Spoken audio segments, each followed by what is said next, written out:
اور کتاب میں ابراہیم کا ذکر کرو، بے شک وہ نہایت سچے تھے، پیغمبر تھے۔ جب انہوں نے اپنے باپ سے کہا کہ ابا، آپ ایسی چیزوں کو کیوں پوچھتے ہیں جو نہ سنیں اور نہ دیکھیں اور نہ آپ کے کچھ کام آ سکیں؟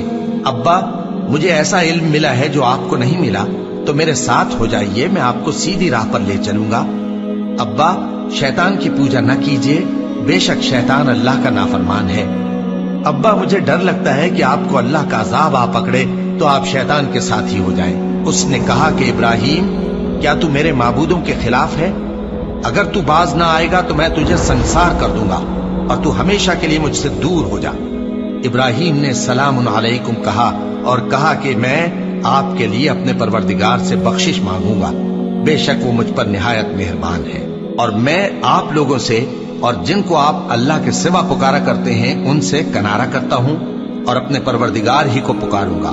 امید ہے کہ میں اپنے پروردگار کو پکار کر محروم نہیں رہوں گا۔ اور جب ابراہیم ان لوگوں سے اور جن کی وہ اللہ کے سوا پرستش کرتے تھے الگ ہو گئے تو ہم نے ان کو اسحاق اور اسحاق کو یعقوب بخشے اور ہر ایک کو پیغمبر بنایا، اور ہم نے ان کو اپنی رحمت سے بہت سی چیزیں عنایت کی اور ان کا ذکر جمیل بلند